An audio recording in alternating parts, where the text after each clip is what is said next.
Hello everyone, हमारे YouTube channel Sun City study point पर आप सबका स्वागत है। आज हम रीजनिंग स्टार्ट करेंगे। रीजनिंग के अंदर सबसे पहला टॉपिक डाइस, पासा। पासा एज ए क्यूब होता है। क्या होता है? क्यूब, यानी घन होता है, घन की तरह होता है। इसके अंदर सतह या फलक कितने होते हैं? 6 होते हैं। किनारा या किनारे कितने होते हैं? 12। कोने, कोने या इसको बोल सकते हैं बिंदु कितने होते हैं? 8 होते हैं। आपके पास 6 फलक, 12 किनारे और कोने कितने होते हैं? 8 होते हैं। डाइस आपके पास 2 प्रकार के होते हैं। कितने प्रकार होते हैं? 2। एक होता है मानक पासा, स्टैंडर्ड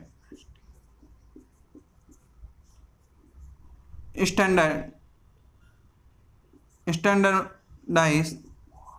एक होता है नॉर्मल डाइस, ठीक है, या नॉन स्टैंडर्ड डाइस, ठीक है। साधारण पासा इसको क्या कहते हैं? साधारण पासा। हमारे पास मानक पासा, सबसे पहले मानक पासा पढ़ते हैं। मानक पासा क्या होता है? ठीक है, मानक पासा,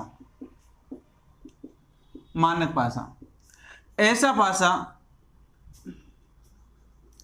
पासा जिनके विपरीत सतह का योग 7 होता है। कितना होता है? 7 होता है। मतलब ऐसा पासा जिनके अपोजिट साइड, जिनका सम कितना होगा? 7, ठीक है। जैसे 1 2 3 4 5 6। देखो, एक का अपोजिट क्या हो सकता है? 6, 2 का अपोजिट क्या हो सकता है? 5, 3 के अपोजिट 4, ठीक है, या 4 के अपोजिट 3, 5 के अपोजिट 2, 6 के अपोजिट 1। इसका मतलब इन दोनों का सम करने पर कितना आना चाहिए हमारे पास? 7 आना चाहिए। जैसे एग्जाम्पल देखो,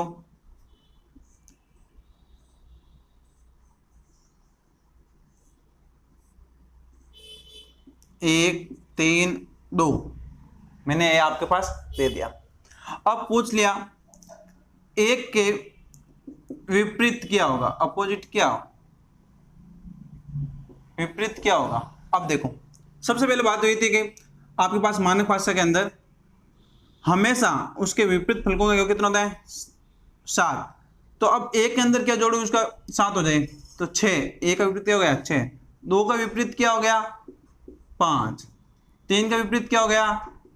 4, ठीक है। ये होता है मानक पासा। मानक पासा के बाद आता है साधारण पासा, नॉर्मल डाइस, ठीक है। साधारण पासा में आपके पास नंबर 2 साधारण पासा। साधारण पासा में क्या होता है? निकटतम सतह का योग 7 होता है। क्या होता है? निकटतम पासा का योग कितना होता है? 7। यदि आपके पास पासा है और उनके निकटतम मतलब इसके आसपास वाले, जैसे उनका योग कितना होता है? 7 होता है। 2 5 1। अब देखो, 2 के निकट कौन है? 5 भी है और 1 भी है, ठीक है। इस 1 के निकट 2 भी हैं, 5 भी है। इस 5 के निकट 2 भी हैं और 1 भी है। इसका मतलब निकटतम सतहों का योग कितना होना चाहिए? 7 होना चाहिए। अब कोई भी निकटतम सतह हो सकती है 2, कोई। देखो, इन दोनों का योग कितना हो रहा है? 7 हो रहा है, ठीक है। और इसका नहीं हो रहा है, 6 हो रहा है, इसका 3 हो रहा है। इसका मतलब निकटतम का कितना योग होगा? 7 ही होगा, ठीक है आपके पास। अब इसके अंदर हम कुछ नियम पढ़ते हैं, 2-4 नियम। क्या क्या होता है आपके पास? देखो, इसके अंदर आपके पास 3 नियम है। कितने नियम है? 3 नियम है। 3 नियमों पर सारा बेस है, ठीक है। सबसे पहले रूल नंबर 1, ठीक है। जो निकटतम संख्या होती है वो कभी विपरीत नहीं होती है। जो निकटतम संख्या होती है वो कभी विपरीत नहीं होती है। सबसे पहला नियम है, जो निकटतम संख्या होती है वो कभी भी विपरीत नहीं होती है। जैसे मेरे पास ये डाइस हो गया 4 3 2, मेरे पास ये हो गया। क्या लिखा? निकटतम संख्या कभी भी विपरीत नहीं होती है। इसका मतलब 4 के विपरीत 3 नहीं होगा, 4 के विपरीत 2 नहीं होगा।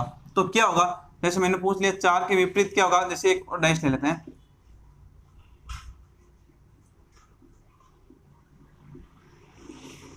ये ले लिया। तो आप देखो 4 के विपरीत क्या होगा, इसका मतलब 4 के विपरीत क्या हो सकता है? 1 2 3 3 5 6। अब सबसे पहले बात हो कि निकटतम विपरीत नहीं होगा। 4 के निकट क्या? 3, इसलिए मतलब ये नहीं होगा। 4 के निकट 2, ये भी नहीं होगा। 4 के निकट 1, ये भी नहीं होगा। 4 के निकट 5, ये भी नहीं होगा। तो 4 के विपरीत क्या है? 6। इसका मतलब जो उसके पास वाली संख्या है वो कभी भी ऑपोजिट नहीं होगा, क्योंकि हम पासा के पास हमारे पास 3 ही सतह दिखाई देती है। ठीक है, आगे देखो, जैसे मैंने और ले लिया एग्जाम्पल, देखो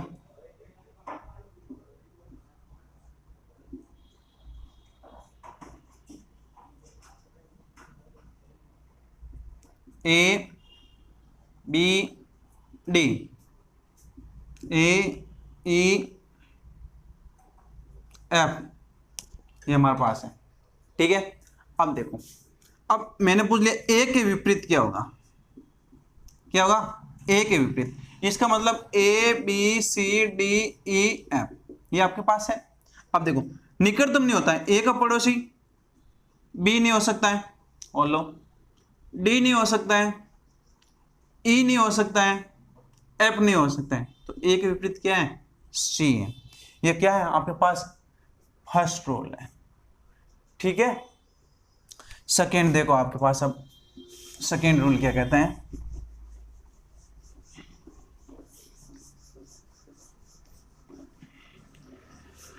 रूल नंबर सेकेंड, यदि पासे, यदि दो पासे के दो संख्या समान हो, दो संख्या समान हो तो शेष बची एक दूसरे के विपरीत होगी। यदि दो पासे की दो संख्या समान हो तो शेष बची एक दूसरे के विपरीत होगी। जैसे मैंने लिया 2 2 5 3 और इधर मैंने ले लिया 5 2 4। अब क्या लिखा? यदि दो पासे की दो संख्या समान हो, देखो इधर क्या है? दो संख्या समान, 5 2 5, और इधर भी क्या है? 2 5। अब क्या लिखा? शेष बची एक दूसरे के क्या होगी? विपरीत होगी। अब शेष इधर क्या बचा? 3, इधर क्या बचा? 4। इसका मतलब 3 का अपोजिट क्या हो गया? 4 हो गया। ठीक है, और एग्जांपल देखो,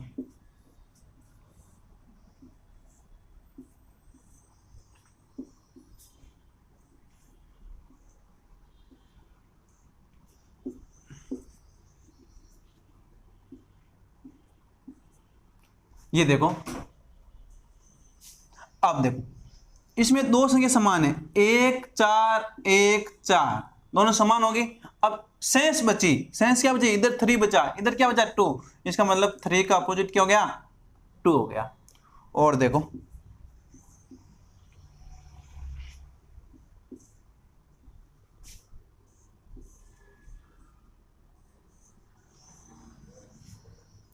आपके पास नंबर आ सकते हैं, अल्फाबेट आ सकते हैं। मैंने ले लिया A B D, A D E, ये ले लिया। अब देखो ए डी दोनों में क्या है? कॉमन है, तो अब सेंस बची, कौन बचा सेंस, बी के अपोजिट कौन हो गया, ई। यदि दो पासे में दो संख्या समान या अल्फाबेट वर्णमाला समान हो तो जो बाकी सेंस बचे वो क्या होगा, एक दूसरे के अपोजिट होगा। ठीक है, जैसे इसमें ये भी आ सकता है आपके पास,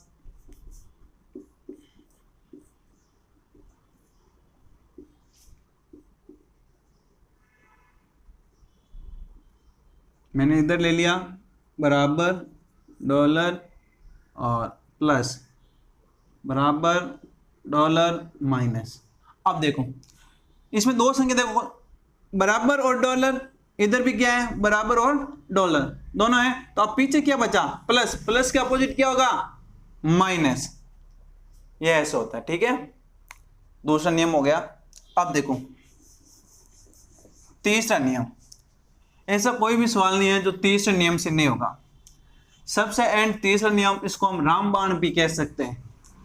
क्यों, सब पे लगेगा, ये कहीं भी नहीं जाएगा। यदि इससे बाहर होगा इसका मतलब आपके पास जो डाइस दिया वो गलत है। ठीक है, होगा ही नहीं ऐसा रूल नंबर 3, गुणन रूल इसको कह सकते हैं। ठीक है, गुणन नियम कैसे, यदि आपके पास कोई एक संख्या, यदि पासे पर एक संख्या कॉमन है तो उसको दक्षिणावर्त या क्लॉकवाइज घुमा देते हैं। इसका मतलब दोनों पासों में एक ऐसी संख्या आएगी जो कॉमन होगी, उस कॉमन को किस दिशा में घुमाना है, क्लॉकवाइज, मतलब घड़ी की दिशा में घुमाना है। तो देखो एग्जांपल, आपके पास दो डाइस दे रखे हैं, इन दोनों डाइस में एक संख्या क्या होगी, कॉमन होगी।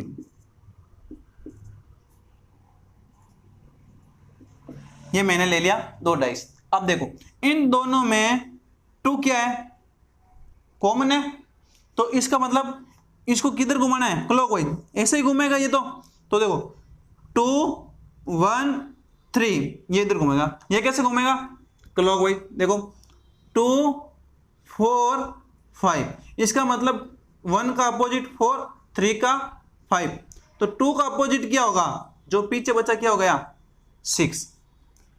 अब वापस समझ लो, यदि पासे पर एक संख्या कॉमन हो, इसका मतलब दोनों पासों में एक ही संख्या कॉमन आएगी, तो उसको कहां कैसे घुमाना है, दक्षिणावर्त घुमाना है, क्लॉकवाइज घुमाना है। जो संख्या आई उसको यहां से घुमाना शुरू किया तो सबसे पहले ये संख्या लिख लो, उसके बाद में कौन संख्या आ रही है, उसके बाद कौन संख्या, तीनों संख्या ऐसे लिख लो ऊपर नीचे। ठीक है, इसमें भी 4 के बाद कौन आ रहा है, 5, तो 2 4 5। अब देखो ये तो आप एक दूसरे के क्या हो गए, अपोजिट हो गए। अब जो सेंस बचा जो उसका क्या हो जाएगा, अपोजिट हो जाएगा। और देखो एग्जांपल, जैसे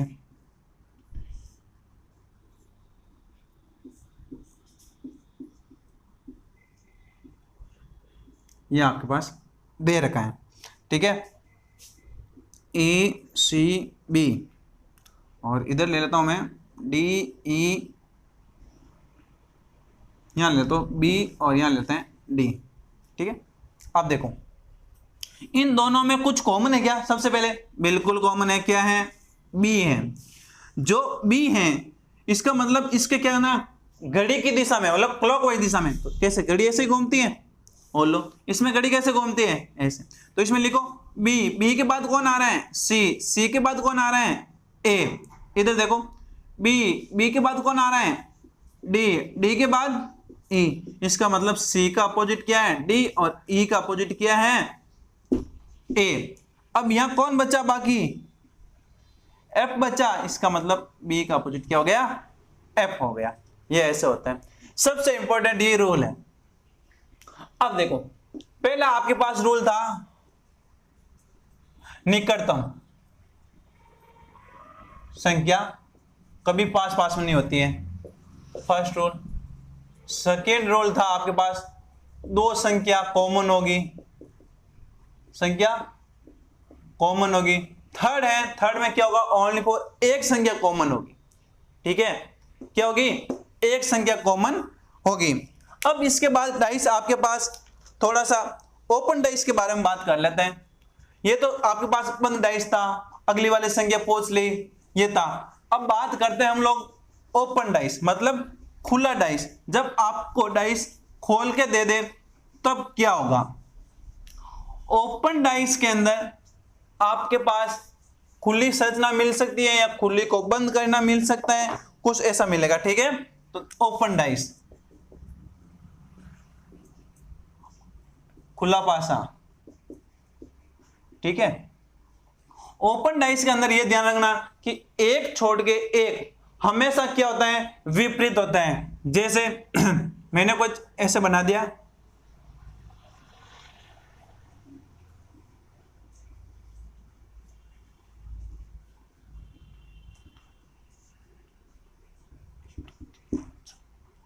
चलो मैंने कंटिन्यू नंबर ले लिया, ठीक है।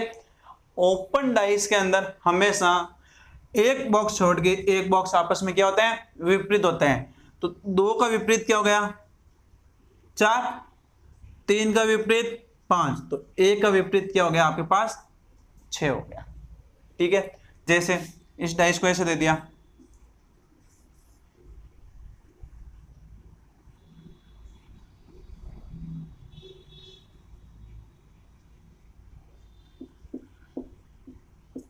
ये दे दिया, तो देखो इसमें क्या होगा, 1 को छोड़ के 3 का विपरीत 5, ठीक है, नहीं 1 का विपरीत 5 और 3 का विपरीत 6, तो 2 का विपरीत क्या होगा, 4। देखो हर बॉक्स एक छूट रहा है दोनों के बीच, देखो 2 और 4 के बीच एक बॉक्स, 1 और 5 के बीच एक बॉक्स, और 6 और 3 के बीच एक बॉक्स। इसका मतलब एक बॉक्स छोड़ के एक बॉक्स हमेशा क्या होता है, विपरीत होता है। जैसे आपके पास और संरचना दे दी ऐसे,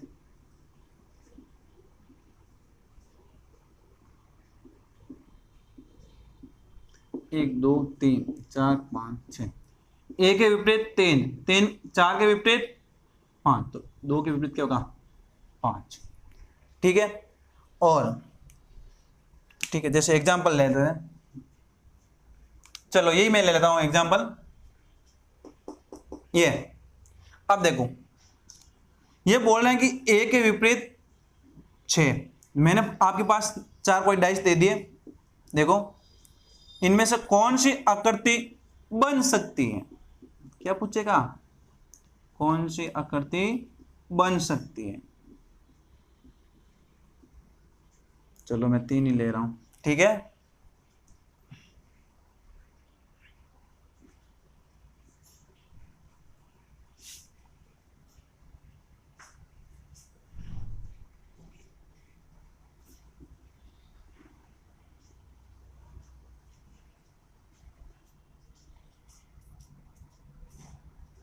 ये ले लिया, देखो अब इसमें से कौन सी आकृति आपको सही है चेक करनी है, कौन सी बन सकती है। अब ध्यान रखना, देखो निकटतम संख्या हमेशा कभी भी पास पास नहीं होती है, ठीक है। अब देखो 1 6 4, अब देखो 1 और 6 दोनों अपोजिट साइड होती है, दोनों कभी साथ नहीं हो सकती। इसका मतलब ये तो डाइस नहीं बनेगा, क्योंकि 1 और 6 क्या आ रहा है, साथ में। अब इधर देखो 1 2 5, 1 2 और 5, देखो 1 के विपरीत क्या है, 6, तो नहीं है। 2 के विपरीत क्या है, 4, कोई नहीं है। 5 के विपरीत 3, इसका मतलब सब अलग अलग है, इसका मतलब ये हो सकता है। अभी नेक्स्ट वाला चेक करें एक बार, 2 के विपरीत क्या, 2 4 6, देखो 2 के विपरीत क्या है, 4, अपोजिट साइड कभी भी साथ में नहीं होती। 2 और 4 क्या है, एक दूसरे का अपोजिट है, इसका मतलब ये दोनों साथ नहीं हो सकता है, इसका मतलब ये नहीं हो सकता। तो कौन सा होगा, 1। चलो गाइस।